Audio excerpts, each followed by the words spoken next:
Hey, what's going on, my fellow lads? Welcome to another live. Welcome to Terrific Tuesday. To be honest, it already feels like freaking Fearless Friday. The week has been absolutely insane so far.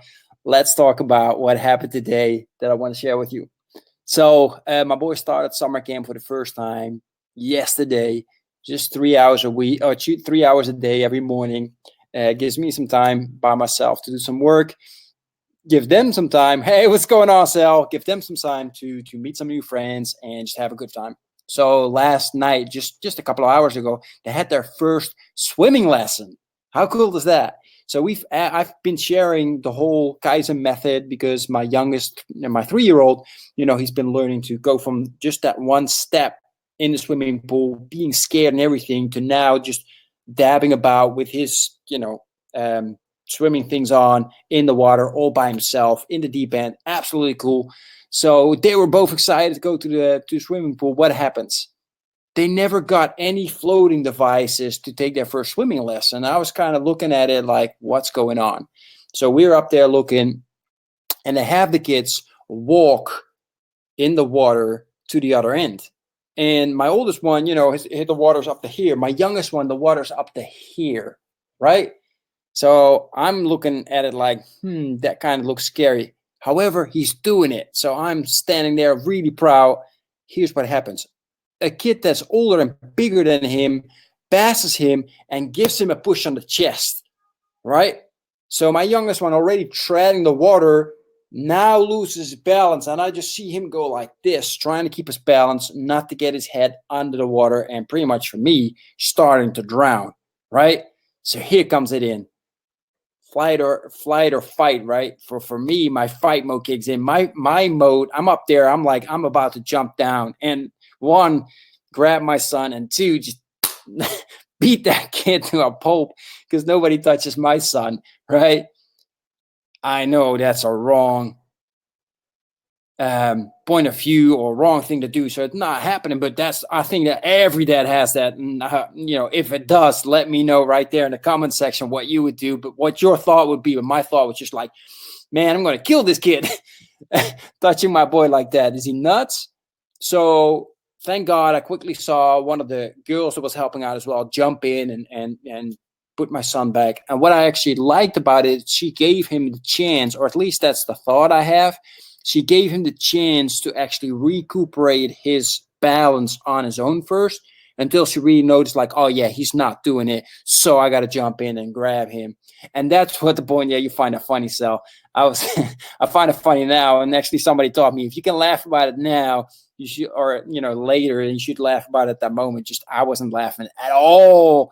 I was kind of fuming at that moment. So you got to laugh even more. So picture this: you see a guy standing in front of the window, just go. Anyway, that's that, man. So it was all okay. And at that point, they actually started putting floating devices on the kids, which is weird because they already made the distinction of, okay, these are the kids that can't swim yet. So I was wondering why they wouldn't do that earlier. I guess they were trying to get us riled up or something. So anyway, I just wanted to share that real quick with you because it is something that I've seen more often. Parents or grandparents seeing something that's happening to their grandchild or to their child and happening by having been done by another kid, and that fight mode kicking in, and then just reacting towards the other kid, protecting your own child, right? And personally, I done it, right? Where some other kid, I had one time a younger kid bite my kid while I was standing right next to him, and the parents not doing anything about it, just sitting there, my kid crying. I'm looking at the other parents like, you gonna do something about your kid or what's going on? They didn't, so I grabbed their kid and pulled him away, right? Can the other kid cry as well and running to his parents? I'm still looking at the parents like, look, man, you should have responded and do something. That's a fight mode. Not proud of it, right? It's not the way I want to respond, but at that point it just kicks in, and I got to protect my own kid from not getting his arm ripped off. At least that's the way I see it at that moment. I gotta say, man, he had some bite marks in his arm, absolutely insane, right? But still, can't respond that way. They're still kids. They gotta learn. They gotta take care of their own, right? Take care of themselves. And sometimes my oldest one jumps in. I really enjoy that. That makes me really proud that my 6-year-old jumps in to protect his little brother.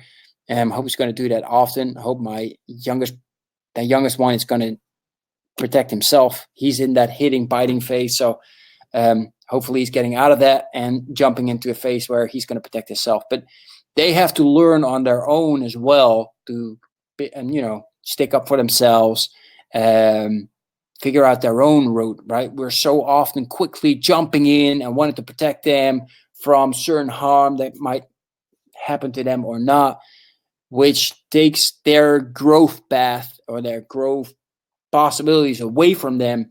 And that's something that we have to look out for as well, right? So it's difficult, man, as a dad or as a mom, as a parent, but in our case, as a dad, it is so hard to find the balance between, okay, now I need to step in and now I need to step back, right? Because sometimes it's even better to step back and let them find their own way.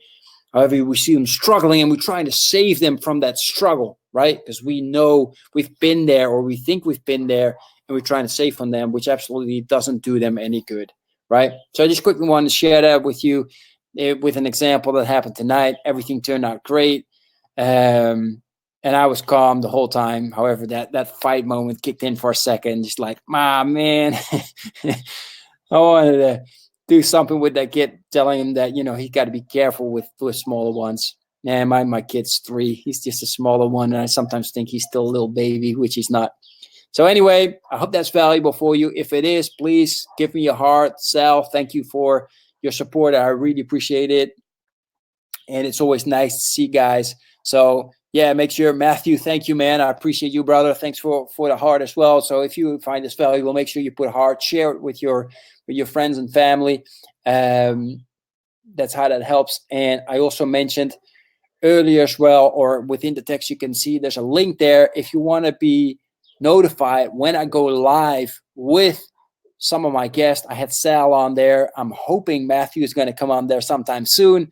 Then we talk about all kinds of topics such as this and other valuable topics, challenges that we came across. I had amazing live interviews today, 3 actually back to back. So I'm kind of tired right now. Click that link. If you go through the questions, you actually even get my 3-step guide to overcoming your current and biggest challenges. So as a gift, right? All right. Have a terrific Tuesday. I will talk to you guys again tomorrow. Either me going live or you joining me at one of my live interviews that I have tomorrow as well. All right. Take care. I'll talk to you soon. Bye-bye.